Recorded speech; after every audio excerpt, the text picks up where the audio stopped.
Most children are curious about and fond of animals. Many of us share our homes and our hearts with our pets. Certainly, our local environments, whether we live in a city, a suburb, or the country, are filled with a vast variety of animals, both large and small. Therefore, it would seem rather intuitive that these same creatures would find a place in the stories that we tell our children. And they do. Animals are objects displaying human characteristics like talking, walking upright, and dressing up is referred to as anthropomorphism. Examples range from talking cars to pets feeling remorse to computers dying.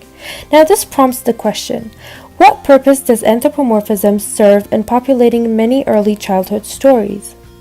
Anthropomorphism in children's literature is essential since it acts as a powerful motivator for children's learning and development, a key factor in adding emotional distance when the message is powerful, and a significant device in fostering exploration. First of all, why is anthropomorphism a powerful motivator for children's learning and development? Interestingly enough, anthropomorphism has always been a key factor in establishing moralistic stories in children's literature and is used in a way to help educate the youth on how to socially engage with others. Since anthropomorphism first found its way into children's literature during the Victorian era, the use was rather for educating and persuading purposes and is most evident in the book Black Beauty by Anna Sewell.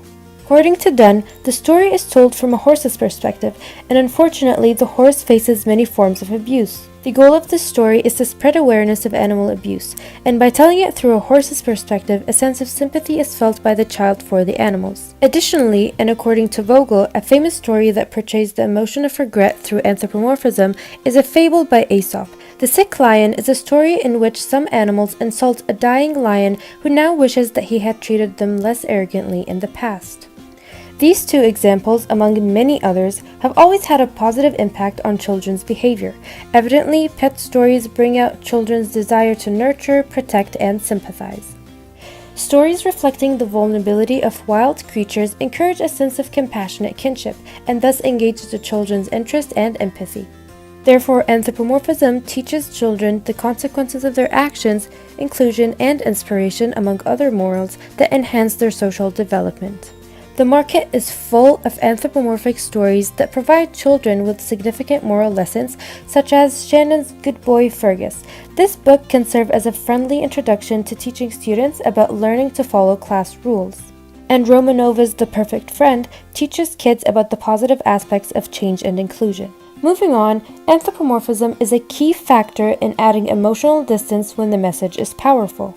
According to Burke and Copenhaver, animal characters can help children experience new emotions such as independence and grief from a safe distance. Using anthropomorphism in children's literature enables children to easily confront new and potentially threatening scenarios in difficult situations such as divorce or loss of a loved one. When these tough emotions are addressed through animal characters, children are able to identify with the character without becoming too emotionally involved or disturbed. A perfect example here is the story of Owen and Emsey. This book is the true story of an unlikely but enduring friendship between an abandoned hippo and a giant tortoise. This is a wonderful book that encourages children to remain open to the possibilities of friendships that at first may seem unlikely. Another example is The Crocodile and the Dentist by Taro Gomi. It tells a story about a little crocodile who is anxious about visiting the dentist, and the dentist is also nervous since his patient is a crocodile. The crocodile here is the key to the story. He has all the emotions a child would have when visiting the dentist, which resonates with young readers. Finally, the crocodile goes through the horrible treatment and all the tension turns into relief and laughter. The anthropomorphic format reassures children through humor, which is not always possible if the author uses a human character. Therefore, it is essential in children's literature to add a degree of emotional distance when the story message is very powerful, personal, or painful. Sometimes, children need to read, write, and talk about experiences that are personally embarrassing, dangerous, or hurtful to them. Having animals do the acting and mistake-making gives the children personal confidence and space to be able to express themselves unconditionally. Finally, using animal characters in children's literature is a key factor in promoting exploration and prediction. These skills are smoothly executed as children relate to animal characters more easily than human characters. According to Friedman, the reason behind this lies in the fact that animals are a common fixture in children's lives. Children interact with animals as pets, in zoos, or as imaginary friends. In addition, animals lack an obvious gender, age, or race. This ambiguity as a result allows a wider range of children to identify with the animals and accordingly enables them to discover their surroundings freely. In this context, children are able to make educated guesses about the actions of these animal characters and to reason their behavior. According to Markowski, a child may see an occasional rabbit across the path, but the talking rabbits in the story Rabbit Hill, for example, provides children with the chance to enter a world of woodland creatures with their own social structures and social behaviors that mimic and express our own. Talking animals introduce children to another world which won't happen in reality without the use of anthropomorphism. Markowski also suggests that with this exploration process comes the child's first encounter with the element of humor in literature. Toad, in The Wind in the Willow, is a good example of a humorously exaggerated personality type.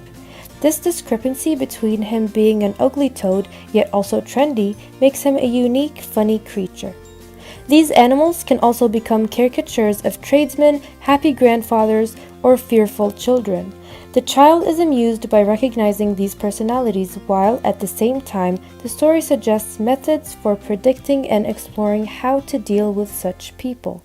Children are active, lifelong learners who need to adapt, contribute to change, and to critically explore issues and options. It is through anthropomorphism that children are allowed to be more open towards learning and engaging in their surroundings.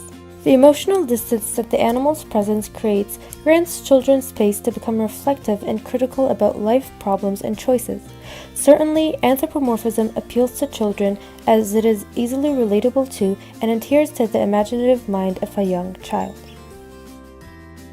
Thank you for watching.